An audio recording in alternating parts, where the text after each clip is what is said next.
नमस्कार दोस्तों, मैं अंकित पांडे RKGS के YouTube चैनल में आपका स्वागत करता हूं। आ चुके हैं हम अपनी 5वीं क्लास लेकर सोलर सिस्टम में। अभी तक हमने पढ़ा है सन, मर्क्यूरी, वीनस, अर्थ। आज पढ़ेंगे मार्स और जुपिटर के बारे में। आप लोग बहुत ही बढ़िया रिस्पॉन्ड कर रहे हैं, इस तरह से रिस्पॉन्ड करते रहिए। आपका ये सहयोग, ये प्यार, इससे मैं और अच्छी वीडियोस आप तक लाते रहूँगा और मेरी उम्मीद रहेगी कि मेरे जितने भी स्टूडेंट्स जिस चीज़ की प्रिपरेशन कर रहे हैं वो अपने एग्ज़ाम्स में सफल हों और अपनी मनचाही जॉब पा सकें। ये वीडियो आप देखते रहेंगे। अगर आप वीडियो को पूरा देखेंगे तभी वीडियो समझ में आएगी, और वीडियो को पूरा देखा करिए, आधा अधूरा मत देखा करिए, वरना वीडियो समझ में नहीं आएगी। आइए, आज हम बात करेंगे किस ग्रह पे? आज हम बात करेंगे मार्स ग्रह पे। मार्स क्या होता है? मार्स मंगल ग्रह ये हमारे सौरमंडल का चौथा ग्रह है, और मार्स नाम रखा गया है मार्सियन, युद्ध के देवता, रोम के युद्ध के देवता थे मार्सियन, उनके नाम पे क्या रखा गया है? मार्स रखा गया है, क्योंकि ये लाल है और लाल वजह होने की वजह से थोड़ा सा एग्रेसिव और गुस्सैल दिखता है, इसलिए इसका नाम हमने क्या रखा है? मार्स रखा है। हमने नहीं रखा है, जिन लोगों ने भी रखा है मार्स रखा है, मंगल रखा है। इसके पहले पॉइंट पर आते हैं मार्स ग्रह के। मार्स ग्रह का पहला पॉइंट है, यह सौरमंडल का 4th नंबर का क्या है? प्लैनेट है।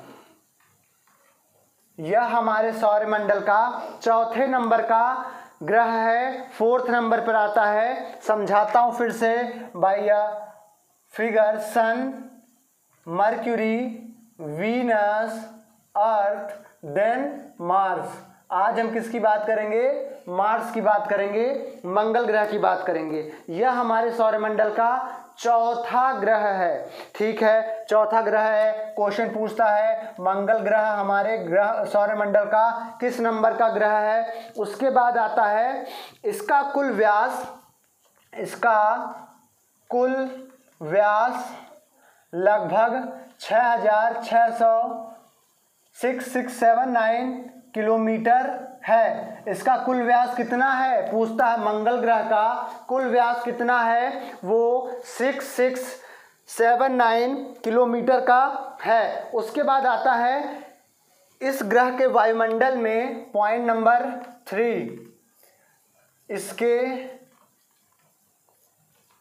वायुमंडल में CO2, नाइट्रोजन और इनर्ट गैसेस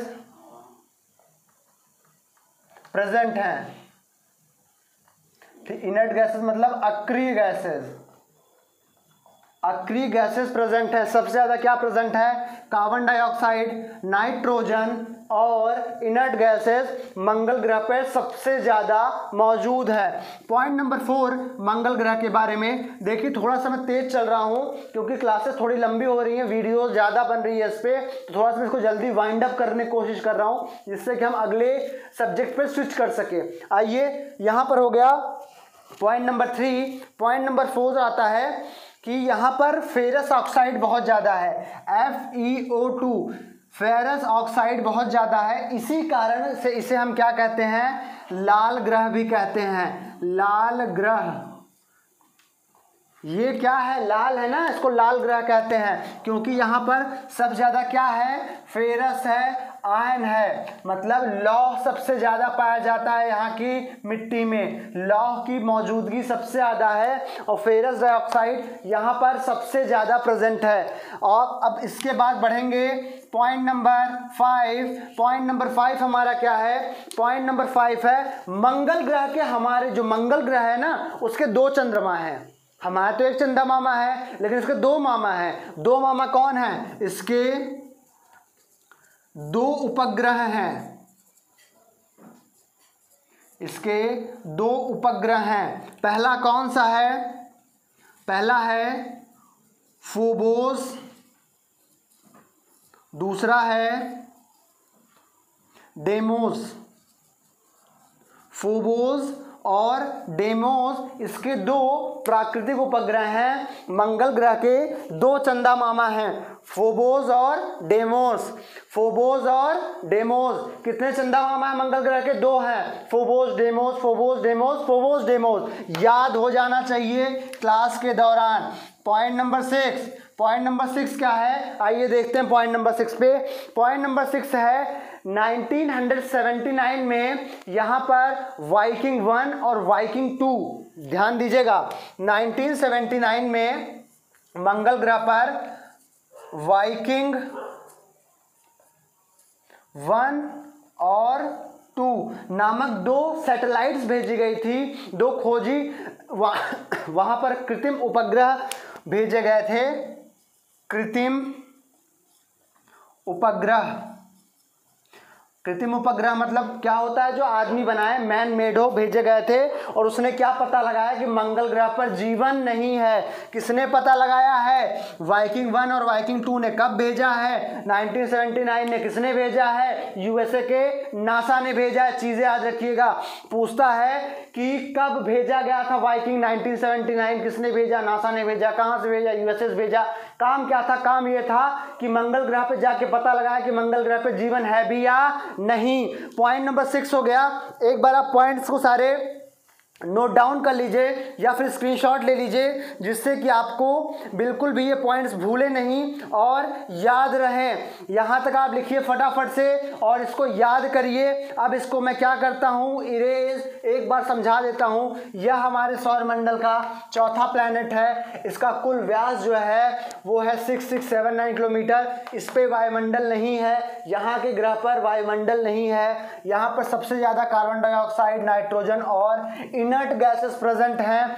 फेरस डाइऑक्साइड होने की वजह से यहाँ की मिट्टी लाल दिखती है, इसीलिए हम लाल ग्रह भी इसे कहते हैं। इसके दो उपग्रह हैं। मंगल के कितने उपग्रह हैं? फोबोस और डेमोस। कौन कौन से उपग्रह हैं मंगल के? फोबोस और डेमोस। कौन कौन से उपग्रह हैं? फोबोस और डेमोस। याद कर लीजिए यहीं पे क्लास के दौरान ही। 1979 में वाइकिंग 1 और वाइकिंग 2 भेजा गया, क्या पता करने के लिए कि मंगल पर जीवन संभव है या नहीं, लेकिन वो ये बताया कि मंगल ग्रह पे कोई भी जीवन संभव नहीं है। पॉइंट नंबर 7, पॉइंट नंबर 7 जरा देखते हैं क्या है, क्योंकि पॉइंट नंबर 7 भी अगला इंटरेस्टिंग पॉइंट है मंगल ग्रह के बारे में। इससे आसान तरीके से पूरे YouTube पे आपको कोई नहीं पढ़ाएगा। आप बस आपको ध्यान से पढ़ना है और बिल्कुल भी टेंशन नहीं लेना है। पॉइंट नंबर 7 है, यहां पर पृथ्वी की भांति ऋतुएं होती हैं। ऋतुएं पाई जाती हैं। यहाँ पर पृथ्वी के भाग क्या पाई जाती हैं? सीजन्स पाए जाते हैं। समर हो गया, विंटर हो गया, आपका ऑटम हो गया, और सारी जो जैसे पृथ्वी पे यहाँ पे मौसम चेंज होता है उसी तरह से मंगल ग्रह पे चेंज होता है, लेकिन वातावरण न होने की वजह से वहाँ का ये चेंज ज़्यादा दिखता नहीं है, इसलिए पता नहीं चलता है। इसके बाद पॉइंट नंबर 8 क्या आएगा मंगल ग्रह के बारे में? पॉइंट नंबर 8 आपका आएगा, पॉइंट नंबर 8 आपका बहुत इंटरेस्टिंग पॉइंट आएगा। यहाँ पर बहुत बड़े बड़े ज्वालामुखी हैं, रेगिस्तान हैं। यहाँ पर ज्वालामुखी और रेगिस्तान भी हैं। लेकिन ये तो चलिए एक तो नॉर्मल सी बात है, वहाँ पे ज्वालामुखी और रेगिस्तान है, लेकिन ये सारी अक्रिय ज्वालामुखियाँ हैं, क्योंकि वहाँ पे ऑक्सीजन नहीं प्रेजेंट है तो वो जलेंगी नहीं वायुमंडल में, तो ज्वालामुखी रेगिस्तान है। लेकिन वहाँ पर एक पर्वत है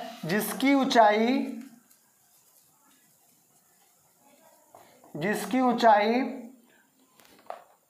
माउंट एवरेस्ट से 3 टाइम्स बिगर है, 3 गुना ज्यादा बड़ा है। उस पर्वत का नाम क्या है? निक्स ओलंपिया। जो पर्वत है मंगल ग्रह पे, उसका नाम क्या है? निक्स ओलंपिया। याद रख लीजिए, ये माउंट एवरेस्ट से 3 टाइम्स ज़्यादा है। माउंट एवरेस्ट की हाइट क्या है? 8848 मीटर। इसमें इंटू क्या करेंगे? 3। जो भी आंसर आएगा वो निक्स ओलंपिया की हाइट होगी। मंगल ग्रह पे कौन सा पर्वत प्रेजेंट है? निक्स ओलंपिया। कौन सा पर्वत प्रेजेंट है? निक्स ओलंपिया। हाइट कितनी ज़्यादा है माउंट एवरेस्ट से? 3 टाइम्स ज़्यादा है। मल्टीप्लाई कर लेंगे 8848 मीटर से, जो आंसर आएगा वो निक्स ओलंपिया की हाइट होगी। अब आते हैं अपने अगले पॉइंट पे, पॉइंट नंबर 9। पॉइंट नंबर 9 क्या है? इसके बाद एक इंटरेस्टिंग पॉइंट हमारा और आएगा। पॉइंट नंबर 9 क्या है? यह शुक्र और शुक्र के बाद पृथ्वी का सबसे करीबी, पृथ्वी का सबसे करीबी ग्रह है। क्या आएगा? यह शुक्र ग्रह के बाद, ये रहा आपका वीनस, ये रहा आपका मार्स, पृथ्वी के बीच में आएगी। तो मार्स जो है वो पृथ्वी का पास में है, और उस पृथ्वी के पास में और क्या है? वीनस है। तो इन दोनों के बीच में क्या आता है? पृथ्वी आती है, जो 3rd नंबर पे आती है। आइए इसके साथ आगे बढ़ते हैं। यह हमारे सौरमंडल का 7वां सबसे बड़ा ग्रह है। पॉइंट नंबर 10, यह सौर मंडल का 7वां बड़ा ग्रह है। ठीक, यह हमारे सौरमंडल का कौन से नंबर पर ग्रह है? 7वें नंबर पर है। मैंने आपको पहली क्लास में बताया था एक अरेंजमेंट कि क्या आएगा आपका, सबसे पहले जुपिटर, सैटर्न, इस तरह जो अरेंजमेंट था, पहली वीडियो जाकर के आप देखिए, आपको समझ में आएगा, आपको समझ में आएगा। ये पॉइंट नंबर 10 हो गया। यहाँ तक के बाद फिर से समझ लीजिए, पॉइंट नंबर 10 क्या है? यह पृथ्वी की भांति यहाँ पे ऋतुएं पाई जाती हैं। समर हो गया, विंटर हो गया, ऑटम हो गया, सब कुछ यहाँ पे पृथ्वी की तरह ही होता है, क्योंकि पृथ्वी के पास है। और ये ग्रीन जोन के अंदर आता है, ये आपके इनर बेल्ट में आता है। इनर बेल्ट में समझा दूंगा आपको फिर से। ज्वालामुखी रेगिस्तान भी यहाँ पर उपस्थित है, लेकिन जिस पर्वत की ऊंचाई की बात कर रहे हैं उसका नाम है निक्स ओलंपिया। निक्स ओलंपिया माउंट एवरेस्ट से 3 टाइम्स ज्यादा बिगर है, और यहाँ पर शुक्र ग्रह के बाद पृथ्वी का सबसे करीबी ग्रह है। शुक्र ग्रह के बाद यह पृथ्वी का सबसे करीबी ग्रह है, और यह सौरमंडल का 7वां सबसे बड़ा ग्रह है। एक बार आप इसको ध्यान से देख लीजिए, इसका भी स्क्रीनशॉट ले लीजिए, जिससे कि आपको बिल्कुल भी दिक्कत ना हो। एक स्क्रीनशॉट लीजिए। पॉइंट नंबर 11 पे चर्चा करते हैं। पॉइंट नंबर 11 देखते हैं क्या है, और कोशिश करते हैं थोड़ा सा तेज वाइंड अप करने की, क्योंकि क्लासेस अगर मैं कितना भी कम बताऊं, लेकिन ये सारे इंपॉर्टेंट चीज़ें हैं जो एग्जाम्स में पूछी गई हैं और पूछी जाएंगी, वही मैं बता रहा हूं। तो आप बिल्कुल घबराइएगा मत। पॉइंट नंबर 11 क्या है हमारा? यह सूर्य का एक चक्कर पूर्ण करने में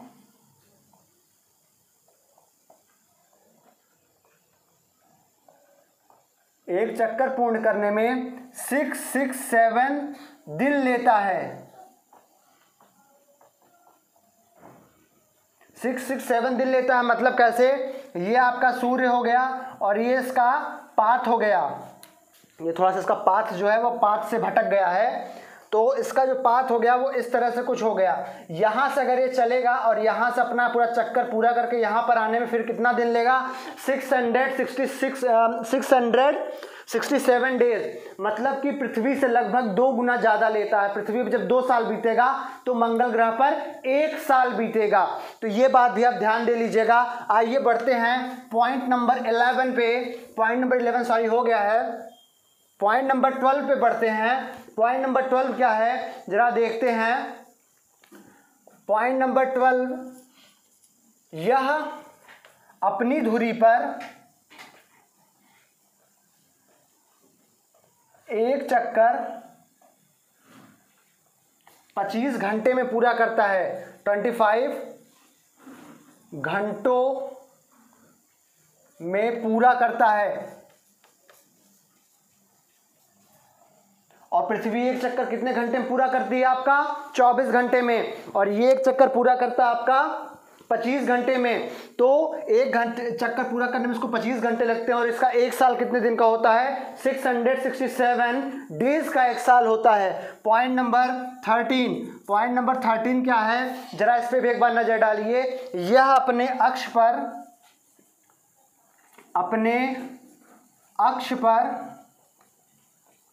25 डिग्री झुका है।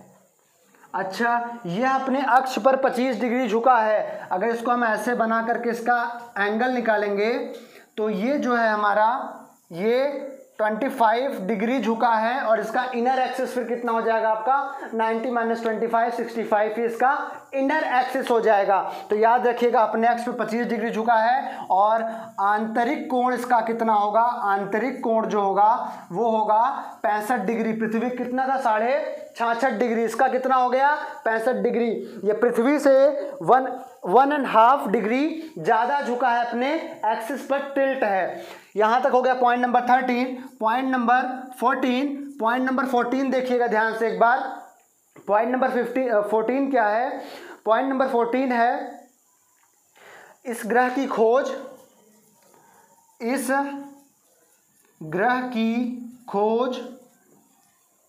एफएस हॉल ने की थी। एफएस हॉल ने की थी। किसने की थी इस ग्रह की खोज? इस मंगल ग्रह की खोज एफएस हॉल ने की थी। याद रखिएगा इस ग्रह की खोज सबसे पहले किसने की थी? एफएस हॉल ने। एग्जाम में पूछता है मंगल ग्रह की खोज किसने की थी? मंगल ग्रह की खोज एफएस हॉल ने की थी। ध्यान दे लीजिए, लिखा है इसलिए मैं हट गया। मंगल ग्रह की खोज एफएस हॉल ने की थी, याद रख लीजिएगा। पॉइंट नंबर 15 क्या आएगा? यहाँ का तापमान -100 डिग्री सेल्सियस से -30 डिग्री सेल्सियस रहता है। यहाँ का तापमान कितना रहता है? -100 डिग्री सेल्सियस से लेकर के -30 डिग्री सेल्सियस तक यहाँ का तापमान रहता है। ये बात भी याद रखिएगा, मंगल ग्रह का तापमान -100 डिग्री से लेकर के -30 डिग्री तक कांस्टेंट रहता है। तो यहाँ का जो दिन और रात है बहुत ज़्यादा ठंडी होंगी। जितनी दिन रातें यहाँ पे होंगी बहुत ज़्यादा बर्फीली और ठंडी होंगी। वातावरण है नहीं, सूर्य की रोशनी रुकेगी नहीं, पड़ेगी और निकल जाएगी। पॉइंट नंबर 15 तक हो गया। पॉइंट नंबर 15 के बाद पॉइंट नंबर 16, इसका